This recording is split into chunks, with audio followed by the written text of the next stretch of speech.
tell that story? That one where you almost hit that guy with your car? What? I have a few car-related stories, but I don't know the one you're talking about. Okay. And the kid screamed. I didn't almost hit a guy with my car. Okay? Here's what happened. Gully and I, actually, we were driving slightly late at night. It was just about dusk. We were driving around my neighborhood in my car, my old car, when I was in high school.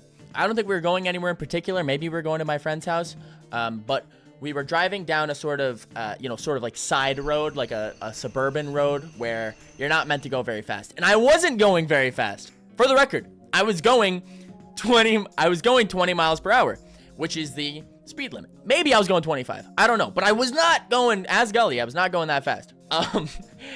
And I'm approaching, and I know this place like the back of my hand. It's my neighborhood that I've lived in like almost my entire life. So I'm going down the street with Gully in the passenger, and we're just like, it's quiet, and we're kind of coming up on this crosswalk, and I see, because I have my headlights on, like a good driver, I see that there are people at the crosswalk, and as I approach the crosswalk, maybe I don't slow down as fast as one should when approaching a crosswalk. But I start to stop, but the people crossing the crosswalk don't think that I'm stopping. They think, holy fuck, we're all about to die. So I'll lay out the characters we have. There's one adult daughter, probably in her 20s or 30s, and then an older woman and a very older gentleman. The younger woman and presumably her mother are already done with the crosswalk, and the older guy is sort of kind of getting on.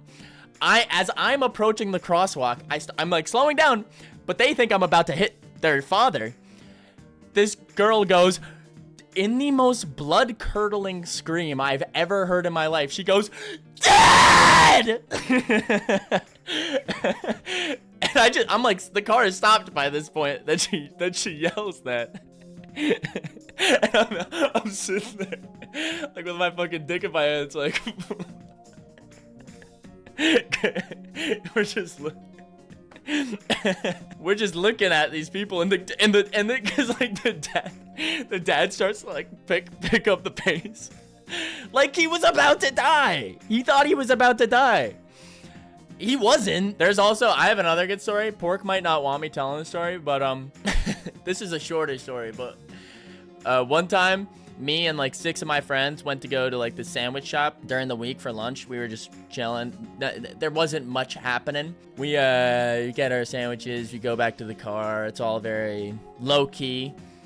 We pull out of this driveway, and it's sort of like it's not, I wouldn't say in a city, but it's pretty busy where we are. Pasky, aka Fred Pork, is pulling out, and there are 4 lanes of traffic. There are 3 like right lanes if you're going this way, and then there's 1 left lane for if you're going the other way, right? That's how driving works. Pork pulls into the 1 lane that you shouldn't pull into, the one where people are going that way, and he goes, "Can't believe nobody's rocking this lane," because all the other lanes were filled with cars. Like there was a lot of traffic, and he drives straight into oncoming traffic.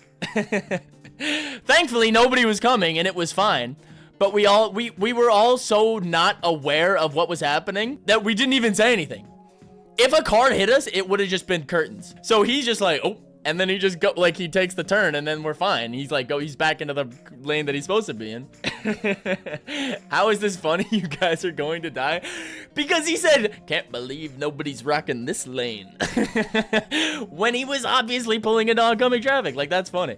The fact that we're fine is fine, but he said, "Can't believe nobody's rocking this lane." And we bring that up from time to time, because it's hilarious. If we died, it wouldn't have been funny. But then nobody would have been able to hear the story. So it's a good thing we didn't die. I have even more good car stories. Okay. I'm just gonna keep telling my car stories. So, this is actually pretty recently. This was like 1 year ago. I used to drive, maybe it's like getting on for 2 years, but whatever. So I used to drive a Honda Civic. That was my first car in high school. I got a used Honda Civic, 2008. And it was weirdly a piece of shit. Honda Civics and Japanese cars in general, as you probably know, are well known for being very good, reliable cars. This one was the exception to the rule. It had constant issues, constant problems. And I was worried about this because I was like, man, like, what am I gonna do when I have to get a new car because I'm not going to be able to sell this car for any more than $800. Yeah, literal shitbox. Gully knows that it was a shit car. It broke down constantly. One day, a couple years ago, a fucking miracle happened. A miracle. Okay? And a lot of people might not see it as a miracle, but I see it as a miracle. I was driving and it was sort of like bumper to bumper traffic, heading home, another fucking Tuesday or whatever, when I come up to a red light, suddenly, boom. Not me, boom. Behind me, I get rear-ended. I'm like, holy shit, I just got rear-ended. I was obviously fine and thankfully nobody was in the car with me. I was driving alone, but I got rear-ended, like pretty bad. It was like, goom, goom, goom, goom, goom. And I was like, oh shit, in the car? Yes, I got rear-ended in the car. I get rear-ended. We pull into this, the nearest parking lot, and this guy is like, he's an NPC. I don't even know how to describe it. He gets out of the car, he's like middle-aged, and I'm not usually judgmental, but he rear-ended me one. But I was like, I actually get out of my car, I'm like, what the fuck, were you on your phone? And he's like, I don't know. And I'm like, what do you mean? What do you mean? Because I was pissed. I was like, this thing's already a shitbox, or I'm gonna get even like, now I'm gonna have to just trash this car. Dude, oh my god. As more of it is coming back to me as I'm retelling the story. But, yeah, so we wait there. We exchange insurance. A cop comes. Dude, oh my god. So this guy was a military guy. He had, like, a military plate, and he had, like, a fucking sticker on the back that was, like, the American flag, except all the stripes were, like, guns. And he just, like, had, like, a crew cut, and he was, like, just a guy. The cop comes and was like, comes. I was the one who got rear-ended, but the cop is like talking to that guy who rear-ended me and was like, sorry about this, brother. It's a real pain in the ass. You're gonna get it figured out. To me, he's like, stay out of trouble, kid. I'm like, bro, I didn't do anything. It was him. What the fuck?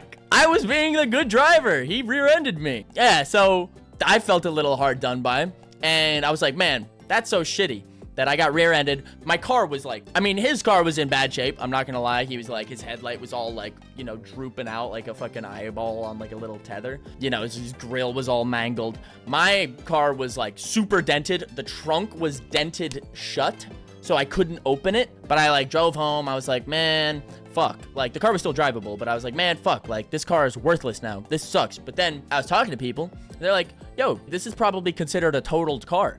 So when you talk to insurance, they'll give you money for what your car is worth. I'm like, no fucking way. I'm gonna get like 800 bones.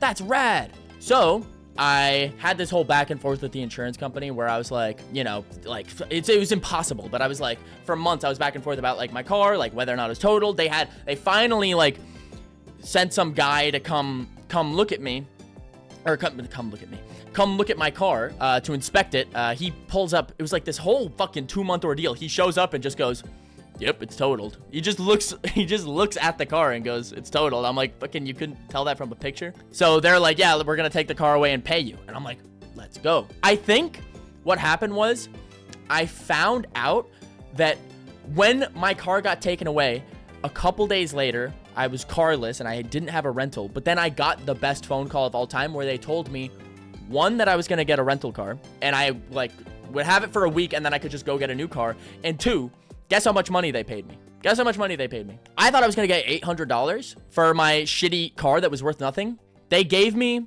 $8,000 for my car, which it wasn't worth. Getting rear-ended, don't get rear-ended, but if you get rear-ended, it's like the best thing that will ever happen to you. So I was like, okay, I'm gonna buy a new car. I'll have a loaner car. You get rear-ended. It's awesome. I'm like, I'm going to have a loaner car for a week. I'm going to have $8,000. I can go buy a new car. I'm like, this is the greatest thing that's ever happened to me. So I had this loaner car and I was like, sweet. Like, just don't mess up the car for a week. It was like a 2019 Hyundai Ioniq, which is, I don't know if it was a full electric or it was, if it was a hybrid or whatever, but it was a sick car. And did I total it? I'm getting there. So I had this loaner car that was really nice, probably like a $20,000 car. And I was like, man, hell yeah, this is rad. This is sick. All I have to do is keep this car safe for 1 week.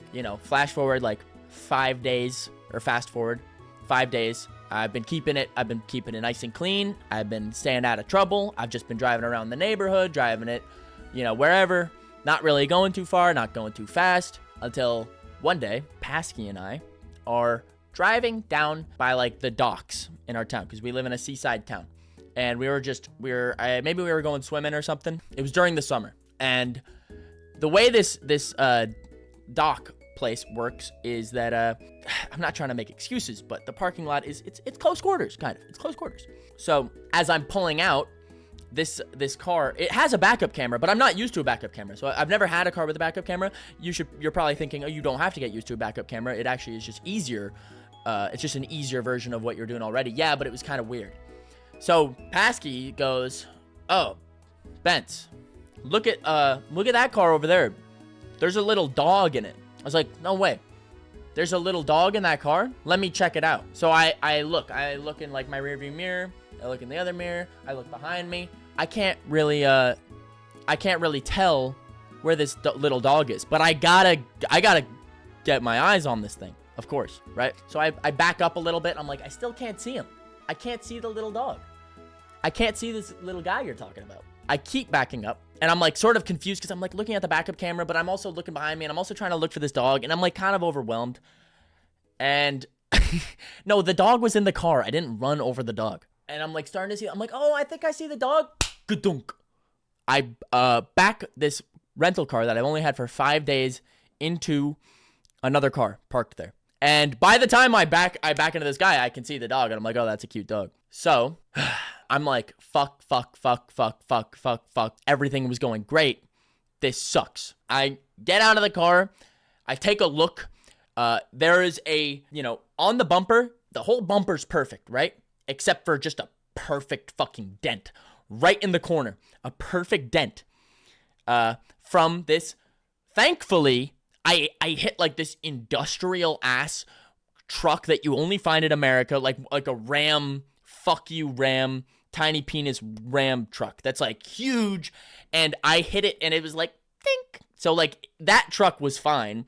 I hit like this metal part that was like not gonna break or not gonna get hurt. Yeah, the overcompensating Ram truck. It was one of those. It was like suspended off it looked like a monster truck. My car was fine, or my car was fucked.